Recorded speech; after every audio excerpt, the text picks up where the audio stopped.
Deep ஃப்ரைலாம் பண்ணாமல் கொஞ்சோண்டு ஆயிலை வச்சு பச்சை பயிரில் ஈஸியான சுசியம் எப்படி செய்கிறதுன்னு பார்த்துடலாமா?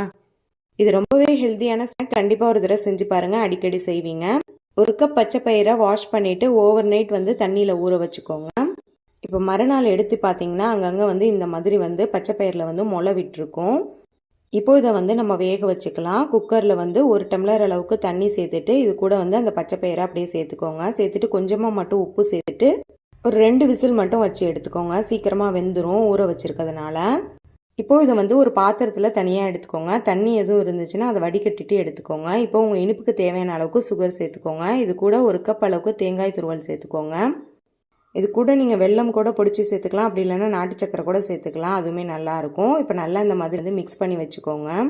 இப்போ இது கூடவே ஒரு 1/2 ஸ்பூன் அளவுக்கு நெய் சேர்த்துக்கோங்க. இது ஆப்ஷனல் தான், விருப்பம் இருந்தால் சேர்த்துக்கோங்க, அப்படி இல்லைன்னா ப்ளைனாகவே வச்சுக்கலாம். இப்போ நல்லா மிக்ஸ் பண்ணி விட்டுட்டு ஒரு ஏலக்காவை இந்த மாதிரி எடுத்து விட்டுட்டு சேர்த்துக்கோங்க. அப்போ தான் நல்லா ஃப்ளேவராக இருக்கும்.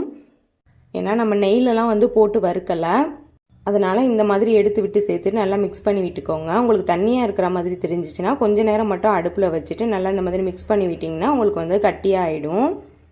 இப்போ பாருங்கள், நல்லா கெட்டியாகிடுச்சு. இதை நம்ம அப்படியே சூடு ஆற வச்சுக்கலாம். இப்போது ஒரு பவுல் எடுத்துகிட்டு அதில் 1 கப் அளவுக்கு கோதுமை மாவு சேர்த்துக்கோங்க. இது கூட கொஞ்சமாக உப்பு சேர்த்துக்கோங்க. இப்போ இதை தண்ணி சேர்த்து இந்த மாதிரி கெட்டியான கன்சிஸ்டன்சியில் தான் கரைச்சி எடுத்துக்கணும். ரொம்ப தண்ணியாக இருந்துச்சுன்னா நமக்கு மாவு ஒட்டி வராது. இப்போ இதை கரைச்சி வச்சுட்டு ஏற்கனவே பச்சை பயிறு மிக்ஸ் பண்ணி வச்சுருக்கோம்ல, அதை கையில் எண்ணெய் அப்ளை பண்ணிவிட்டு அதுக்கப்புறமா இந்த மாதிரி குட்டி குட்டி பால்ஸாக உருண்டை பிடிச்சிக்கோங்க. இப்போது குழிப்பணியார சட்டியை அடுப்பில் வச்சுட்டு அதில் அந்த குழி ஃபுல்லாகவே ஃபில் ஆகிற மாதிரி இந்த மாதிரி ஆயிலை ஃபில் பண்ணி விட்டுக்கோங்க. இப்போது அந்த பச்சைப்பயிறு உருண்டையை இந்த மாவில் சேர்த்துட்டு நல்லா இந்த மாதிரி கோட் பண்ணி விட்டுக்கோங்க. அவ்வளோதான். இது அப்படியே ஒவ்வொரு குழியிலையாக சேர்த்து இந்த மாதிரி நம்ம பொரிச்சு எடுத்துக்க வேண்டியதான். ஈஸியாக நமக்கு ஃப்ரை ஆகி வந்துடும்.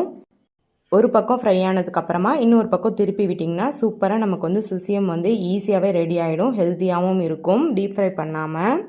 அதே மாதிரி நமக்கு சுசியம் ரவுண்டான ஷேப்லேயும் கிடைக்கும். எண்ணெயில் போட்டால் அங்கங்கே பிரிஞ்சு போகும். அந்த மாதிரி இல்லாமல் இதில் சூப்பராகவே நமக்கு ஷேப் கிடைக்கும். பிகினர்ஸ்க்குலாம் இந்த மெத்தட் ரொம்பவே யூஸ்ஃபுல்லாக இருக்கும். கண்டிப்பாக ட்ரை பண்ணி பாருங்கள். இப்போ பாருங்கள், செம்ம சூப்பராக நமக்கு சுசியம் ரெடி ஆகிடுச்சு. குழந்தைங்க ஸ்நாக் கேட்டால் டக்குன்னு இந்த மாதிரி செஞ்சு கொடுங்க. வீடியோ பிடிச்சிருந்தா லைக் பண்ணிவிட்டு மறக்காமல் நம்ம சேனலை சப்ஸ்கிரைப் பண்ணிக்கோங்க.